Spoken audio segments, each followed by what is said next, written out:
যারা কর্মচারীদের সাথে খারাপ আচরণ করে, যারা মানুষের কাছ থেকে শ্রম নিয়ে কাজ করিয়ে টাকা দেয় না, কিয়ামতের দিন তাদের বিরুদ্ধে মামলা দায়ের করবে কে? কে করবে? হাদিসে কুদসি সাক্ষী বিষ্ণু ঈসা ইসলাম বলেন, আল্লাহ তাআলা ফরমান, আনা খাসমুহুম সালাসাতুন আনা খাসমুহুম ইয়াউমাল কিয়ামা। তিন শ্রেণীর ব্যক্তির বিরুদ্ধে আল্লাহ বলেন, আমি নিজেই কিয়ামতের দিন মামলা দায়ের করব। I will be against them in the day of judgment. Three categories of people, I will be against them in the day of judgment. তিন শ্রেণীর লোক কিয়ামতের দিন তারা ছাড় পাবে না। আল্লাহ বলেন, আমি নিজেই তাদের বিরুদ্ধে মামলা দায়ের করব। এর মধ্যে এক শ্রেণীর লোক হচ্ছে রাজুলুন ইস্তাআজারা জিরান ফাস্তাউফা মিনহু ওয়া লাম ইয়াতি আজরা।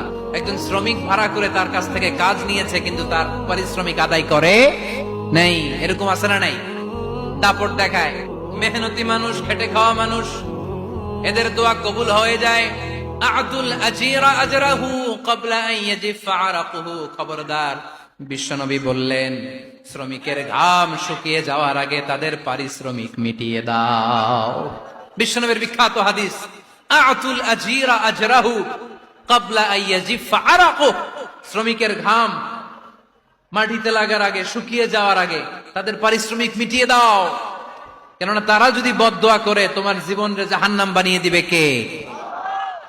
বিষ্ণু ঈসা ইসলাম সব সময় খেটে খাওয়া মানুষদেরকে আগলে রাখতেন।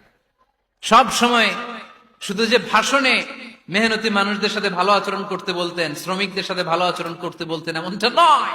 ওনার ব্যক্তিগত জীবন ঘাটলেও দেখা যায় উনি শ্রমিকদের সাথে কেমন আচরণ করেন।